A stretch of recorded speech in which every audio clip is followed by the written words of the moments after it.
back to our final set of lectures in NO 105. Our very first topic in the course related to Indigenous peoples across the continent. Back then, we very much focused on the process of colonization and the earliest interactions between European colonizing settlers and the original inhabitants of North America, Indigenous peoples. Now, at the end of our course, we kind of come full circle and finish by looking at the more contemporary experiences of Indigenous peoples in the three North American nations. In this set of lectures, we also try something a little different. We'll begin as we usually do, this time with a biography of Annie May Aquash. You'll hear in a moment just how very transnational she was as an activist who fought for the rights of Canadian Aboriginal peoples and Native Americans. In part two, though, you'll have a wonderful opportunity to hear directly from Ms. Jean Becker. Ms. Becker is the Senior Advisor on Aboriginal Initiatives here at Laurier, and she's been a very good friend of North American studies, helping us to understand how best to learn and teach about Indigenous peoples. She's served as Program Elder for more than 2 years now, and we have really benefited from her sage advice. She very kindly agreed to have a conversation with me, and this is what you'll see in part two of our lecture. The third and final part, this time we have just 3 parts, will provide some additional context for understanding how Indigenous peoples in the 3 North American countries have coped with the consequences of colonization, and how, in impressive ways, they've mobilized to resist attempts to marginalize their social, political, and cultural lives in Canada, the US, and Mexico. But first, Annie May Aquash. Aquash became a quite well-known figure in the movement for Native American rights, and as we'll hear, was involved in important protests, including the Trail of Broken Treaties protest march on Washington, D.C., and the occupation of Wounded Knee.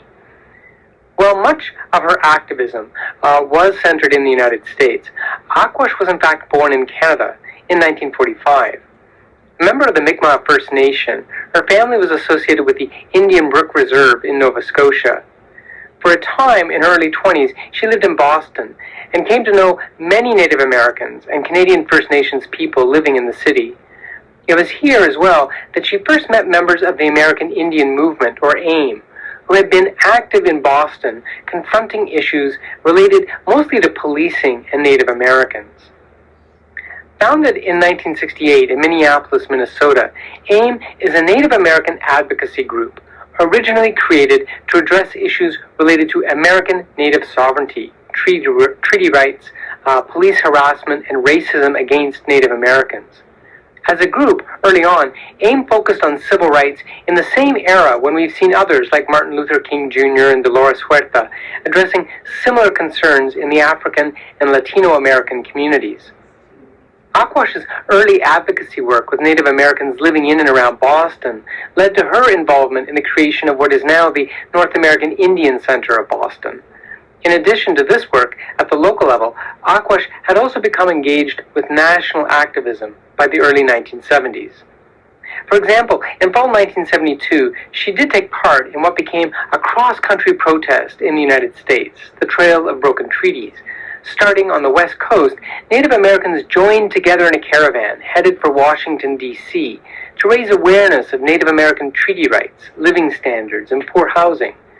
But the federal government, then under President Nixon, refused to meet with the protesters to receive the 20-point position paper they had drafted. Undeterred, they simply took over the Bureau of Indian Affairs building, creating a standoff that ended only after the government made concessions that included further treaty negotiations.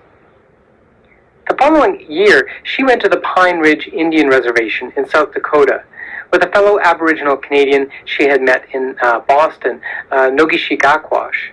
There, she joined with other AIM activists in what developed into the occupation of Wounded Knee. In a letter she wrote to her sister, she said, "These white people think this country belongs to them. The whole country changed with only a handful of raggedy-ass pilgrims that came over here in the 1500s. And it can take a handful of raggedy-ass Indians to do the same. And I intend to be one of those raggedy-ass Indians." In February 1973, together with about 200 Oglala Lakota, members of AIM literally occupied the town of Wounded Knee, a site chosen especially for its symbolic value. Remember from our very first lecture that we talked about the Wounded Knee Massacre that happened there in 1890. The occupation was prompted by divisions within the community, particularly over governance of the Pine Ridge Reservation. Some felt that the tribal president was corrupt, too cooperative with federal officials, and intolerant of any opposition to his leadership. Added to these concerns was the American government's failure to fulfill its treaty obligations. The town remained occupied for 71 days and was surrounded by officers from various law enforcement agencies, including the U.S. Marshals Service and the FBI. There were casualties on both sides. Shots were fired at various points during the occupation. It was Lakota elders who ultimately called for an end to the occupation after a government sniper killed a man on April 26th. By then, though, the effort had garnered national attention in the media, and it raised considerable awareness in the wider public of the many issues facing Native Americans. It was at this time that Annie Mae married Nogashik in a traditional ceremony and took on his last name, Aquash. Though the two would later separate, she always kept his surname. After the events at Wounded Knee, she came to live primarily in Minneapolis, but maintained her many cross-border connections. When Ojibwe activists in Kenora undertook an armed occupation of Anishinaabe Park, she joined them in their efforts to confront the systemic poor treatment of Ojibwe in northwestern Ontario. By 1975, Aquash had become a prominent member of AIM, recognized and respected for the organizing she had accomplished. She was also growing especially close to the key leaders of the movement, including Leonard Peltier and Dennis Banks. In fact, she and Banks had started a relationship the previous summer. They had first met years earlier at the occupation of Wounded Knee. Banks went into hiding in 1975. He was facing criminal charges and a possible prison sentence for rioting and assault, and the events at Wounded Knee only added the prospect of additional charges. Aquash joined Banks at various times as he moved throughout the American West. She was with him in November 1975, when the RV they were traveling in was pulled over by an Oregon State trooper. Aquash and others got down from the RV as ordered by the trooper, but Banks then sped off. Aquash ended up in jail, but when she was later released on bail, she headed for Denver, hoping to meet up with Banks there.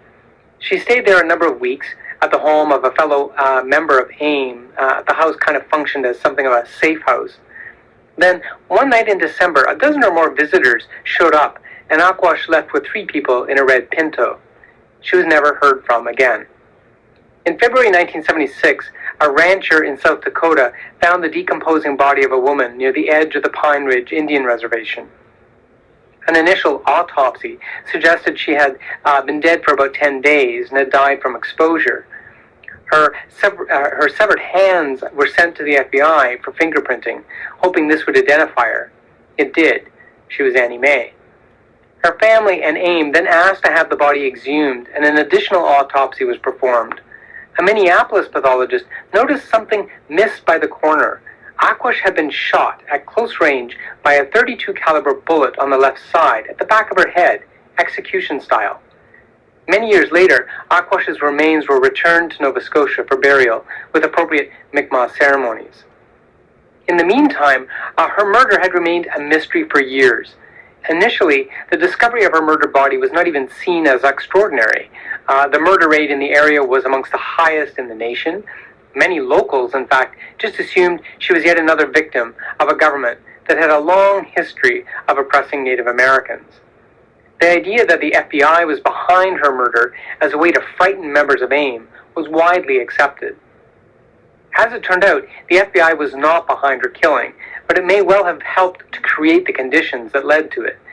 The FBI had a counterintelligence program that worked to infiltrate, monitor, and take down what were seen as subversive elements in society. AIM had been targeted. Just months before Aquash was murdered, one of Dennis Banks' AIM bodyguards appeared on national television, and it was announced that he was a paid FBI operative. This led to a certain degree of paranoia within AIM, and it's speculated now that Aquash was killed because she was suspected, wrongly as it happens, of being yet another FBI informant. Federal grand juries were called to hear testimony in her murder case in 1976, 1982, and 1994, but there were no indictments. Finally, after further information came forward, collected with the assistance of Dennis Banks' former wife, Darlene Kamook-Nichols, a fourth federal grand jury was called to hear testimony about the murder. They heard that Arlo Lookingcloud, John Graham, and Theda Nelson Clark have been the three people who took Aquash in the Red Pinto that fateful night when she was last seen. Graham and Lookingcloud were indicted. Arlo Lookingcloud was found guilty and sentenced to life in prison in February 2004. John Graham, however, was living in Canada and fought his extradition to the U.S. all the way to the Supreme Court of Canada, which then denied a second appeal of his extradition.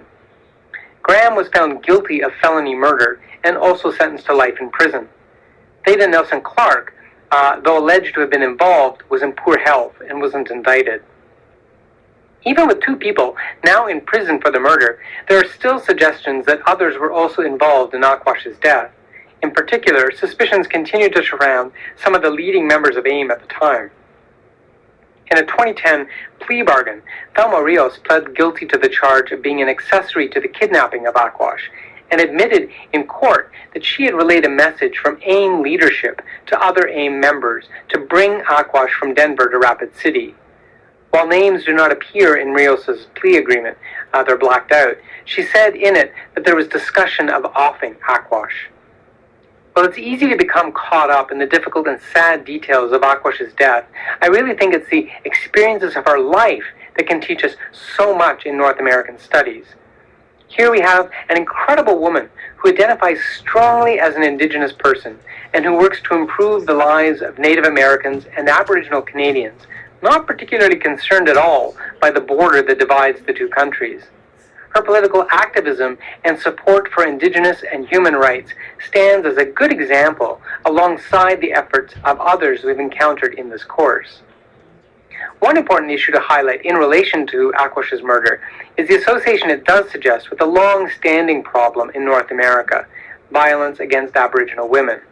In Canada alone, a recent RCMP report noted that in about the last 3 decades, more than 1,000 Aboriginal women have been murdered. That's it for this part of the lecture. In the next part, we have my conversation with our North American Studies elder, Ms. Becker. We'll then conclude the lecture with part 3 by reviewing contemporary Indigenous resistance in Canada, the U.S., and Mexico. Bye for now.